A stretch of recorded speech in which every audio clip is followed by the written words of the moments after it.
bienvenue pour ce 14e numéro de votre journal satirique CGTV. Tout d'abord, nous tenons à vous présenter nos meilleurs vœux pour cette année 2014. Et qu'est-ce qu'on peut vous souhaiter pour 2014 ?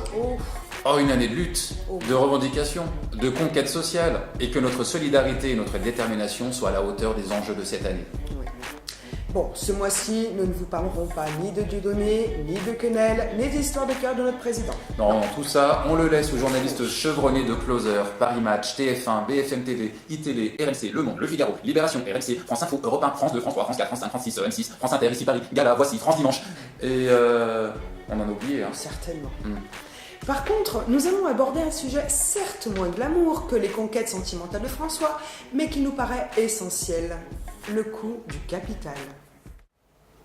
Le capital nous coûte, les amis, et sévèrement. Les gouvernements successifs, les médias, les organisations patronales justifient les réformes sociales par une seule notion: la rémunération des salariés serait un coût, un poids pour notre économie, un frein pour l'emploi. Et ils s'acharnent, comme une ritournelle, depuis des années et des années, pour faire entrer cette idée absurde dans la tête des Français. La CGT se doit de rétablir la vérité. Grâce à une revalorisation du SMIC, les ménages verraient leur pouvoir d'achat augmenter. Ils consommeraient plus. Et quand la consommation augmente, la production augmente, et cela entraîne forcément... Des créations d'emplois. Et ainsi de suite, le cercle vertueux se met en place et une sortie de crise est possible. Nom de Zeus! Les salaires et les prestations sociales ne sont pas un coût. Au contraire, ce sont les moteurs de la croissance et de l'emploi. Mais c'est pas possible, il n'y a pas d'argent.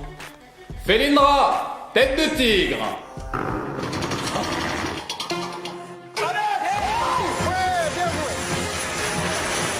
Et oui, la France est un paradis pour les actionnaires. Il est le 3e pays européen où l'on distribue le plus de dividendes. En 1981, un salarié donnait en moyenne 12 jours de travail aux actionnaires.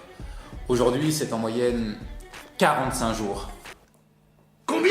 4,5 fois plus. Les salariés se lèvent 45 jours par an pour engraisser les actionnaires. Rappelons-le, le travail crée les richesses. C'est donc la répartition de ces richesses qui pose question. Diviser les dividendes des actionnaires par 2 permettrait de récupérer... Non, ils vont crier. Non, mais non, je ne vais pas crier. 120 milliards d'euros. Combien? 120 milliards d'euros. On peut revaloriser le SMIC. On peut revaloriser le point d'indice dans la fonction publique. On peut créer de l'emploi. On peut financer la sécurité sociale. Enfin, on peut faire plein de choses. Et il leur reste encore 120 milliards pour s'amuser. Et qu'est-ce qu'il fait, François Hollande? Non, au lieu de ça, François Hollande a mis le cap à droite toute. Et continue de verser des milliards et des milliards d'aides à ces entreprises. Tout en sachant que Bercy est incapable d'évaluer l'efficacité de ces aides en termes de création d'emplois ou d'investissement. Non, il décide même de réduire les dépenses dans la fonction publique pour récupérer les 30 milliards que représente l'exonération de cotisations familiales accordée aux entreprises. Non, il faudrait surtout pas toucher au portefeuille des actionnaires. Le 6 février sera une journée d'action. La CGT propose en l'unité la plus large de porter ensemble nos exigences en matière de salaire, d'emploi, de conditions de travail, de protection sociale et de services publics. Profitons de cette journée pour rappeler à François l'un des axes de son programme. Souvenez-vous. Je vais vous dire qui est mon adversaire, mon véritable adversaire. Il n'a pas de nom, pas de visage, pas de parti. Cet adversaire, c'est le monde de la finance. Curieux d'en savoir plus sur le coût du capital ? L'Union locale de Saint-Étienne organise le 30 janvier prochain une soirée fraternelle sur le sujet à la Bourse du Travail. Mais ça se met où, ça? Puis j'y connais rien en fleurs, moi. Je suis cantonnier. C'est pas dans mes tâches, ça. C'est pas dans mes tâches. Contre les tâches qui ne sont pas dans le profil de poste, utilisez la lessive CGT. Grâce à ses principes actifs, elle nettoie en profondeur et élimine les mauvaises tâches. Ah, l'opéra-théâtre. On connaît bien la chanson là-bas. Oui, les besoins permanents sont de plus en plus assurés par des... Intermittents. On vous en avait déjà parlé. Quand un agent s'en va, sa charge est confiée à un... Intermittent. C'est tellement plus pratique. Le temps de travail peut varier de... Des semaines de plus de 48 heures, des journées de plus de 10 heures, des temps de repos entre deux postes inférieurs à 11 heures. La DRH et la direction se sont engagés à faire des propositions concrètes d'ici juin 2014. C'est courageux de leur part, surtout quand on sait que c'est difficile d'arrêter quand on a commencé. De toute façon, faut pas se voiler la face, hein. C'est facile de s'en procurer. Avec le taux de chômage qu'il y a, on en trouve partout. Puis il faut reconnaître que ça coûte pas cher. Je me suis fait avoir comme ça dans ma direction. Au début, j'en ai pris un peu pour une représentation. Ça m'a plu. Et puis très vite, je suis tombé dedans et puis je suis devenu accro, ultra dépendant. Il m'en fallait tous les soirs des nouveaux intermittents, pour tout.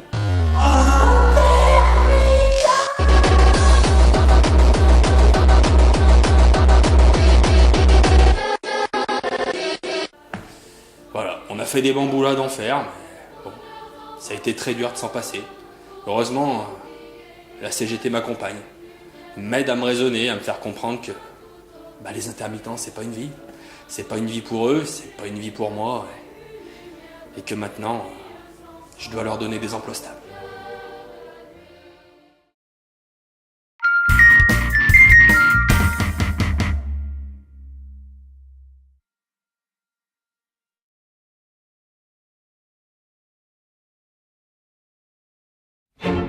Le procureur. Ils ont tagué. Ils vont devoir payer. Il est le procureur. Il ne les lâchera pas. Il veut leur ADN. Il les poursuivra partout. Encore. Et encore. Et encore. Et encore. Et encore. Et encore.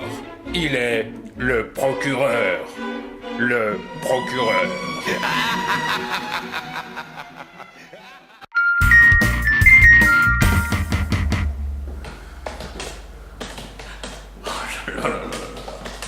Oh là là, je suis en train de leur faire une organisation de service. Oh, sale, mais sale. Contre les réorganisations de services sales mais sales, utilisez la lessive CGT. Avec sa formule enrichie en CTP et en CHSCT, c'est la garantie d'un résultat impeccable. Pour terminer ce journal, parlons un peu de Serge Dassault.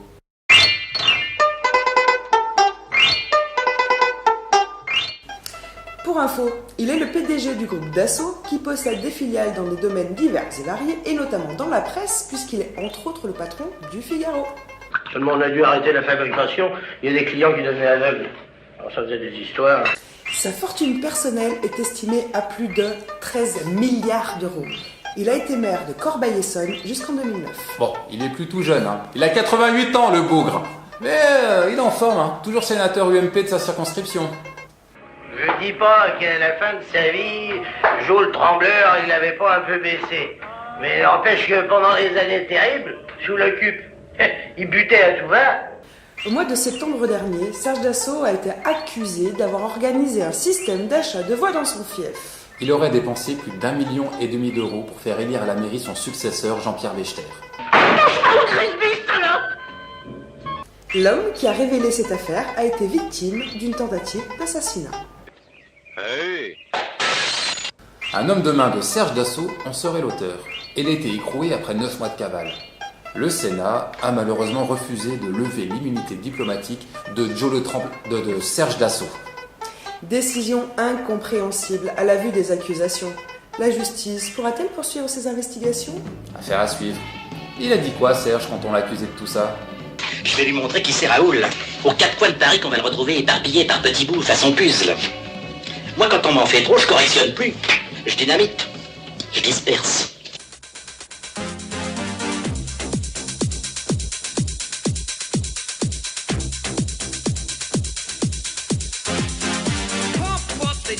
Pump it up while your feet are stumping and the jam is pumping. Look ahead, the crowd is jumping. Pump it up a little more, get the party going on the dance floor. Bon, il n'est plus très jeune, mais malgré ses 88 oui, il a été maire de Corbeil-Essonnes. Corben, putain. C'est pas possible. Jusqu'en 2009. Mais ça y est, moi j'ai normal, je suis en manque de glycémie. 120 milliards d'euros. 120 milliards d'euros. Ah, c'est pas rien. Hein. Là, je peux stationner pendant des jours et des jours là au parking à côté de la bourse avec 120 milliards d'euros. Même mes ancêtres peuvent stationner. Milliards de mois à 2 jours. Révolution 120 milliards. Bande de malades. Ça fait Et c'est que la moitié. 60 milliards de pièces de 2 euros. Parce qu'il leur reste quand même 120 milliards pour aller faire la fête. Oh, alors s'amuser, laisse. payer des Cadeau, cours aux copains. 120 milliards. 120 milliards. C'est pour eux. Révolte, les gars, révolte.